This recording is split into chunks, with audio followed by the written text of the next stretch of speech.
Minister Boris Johnson addressing Parliament Thursday after levelling what he called the UK's largest ever sanctions package against Russia.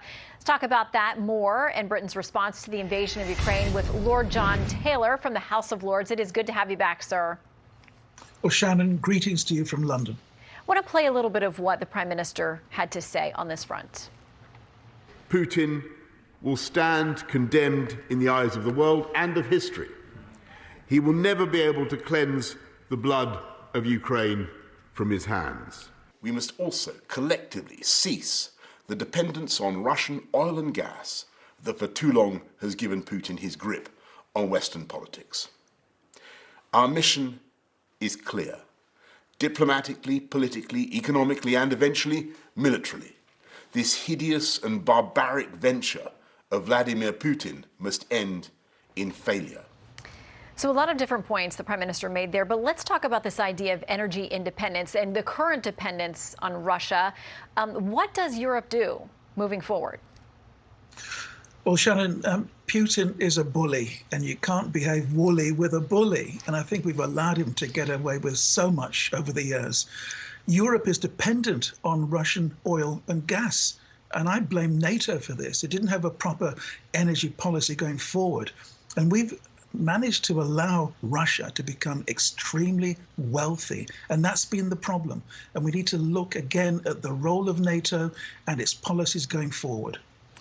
Our president announced another round of sanctions here. You all have done the same there in the UK. Can you tell us more about that sanctions package and whether you are convinced it will be enough to get Putin's attention?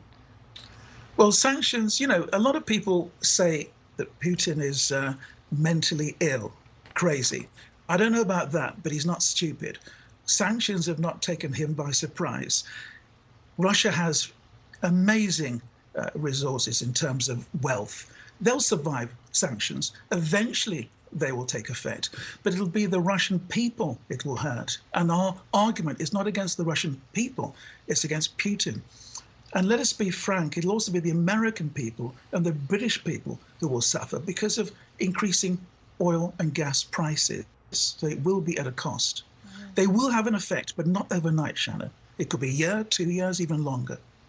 Wall Street Journal editorial board said this: the UK can hit Putin where it hurts. They said one goal of Brexit was for an independent UK to play a more decisive role on the world stage.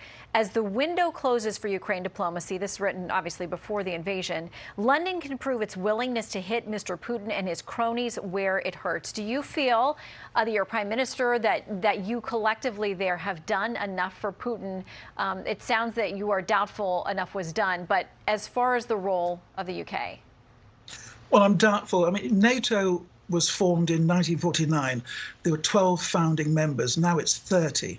And we've been asleep at the wheel. We've allowed Putin and Russia to become very, very wealthy. And he's now seen our weakness. He's invaded Ukraine. We should have hit him harder and sooner. And that's my view. So military.com is talking about these incursions with China going into Taiwanese airspace, them readying their fighters, pushing them back. And they look back to Sunday and quote the Prime Minister there, said, if Ukraine is endangered, the shock will echo around the world. And those echoes will be heard in East Asia, will be heard in Taiwan. So your take on China watching this, North Korea, Iran, other potential bad actors out there, at least with respect to what they may intend to do moving forward? Yes, because they see a weakness in NATO. Ukraine is not a member of NATO, so legally it can't actually put boots on the ground there. So Putin has made this calculation. Will NATO intervene to defend a member state or a state that's not a member of NATO? And he's made that calculation. And China are watching as well with Taiwan. What is your sense? We've got to show some strength here, and we haven't done that. What is your sense among the British people there?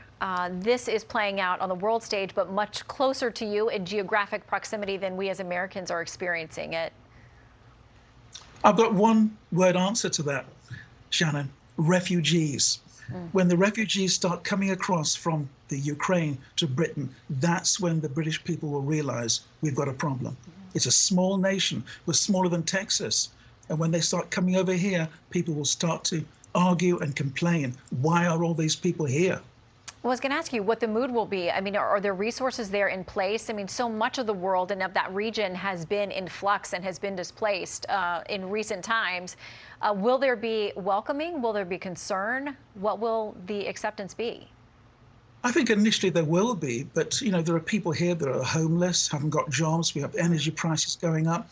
There's a saying in the good book, which you will know, Matthew 5, verse 9, blessed are the peacemakers, which is more than peacekeeping. Peacemaking is force. It's keeping the bad guys out, and we haven't done that, and we will suffer the consequences. Well, there's a lot of conversation about whether this is a wake-up call and what Europe, what the U.S., what the Western world does in response now that the alarm has been fully rung. So we stand by and we wait. Lord Taylor, always great to have you as a guest. Thank you so much.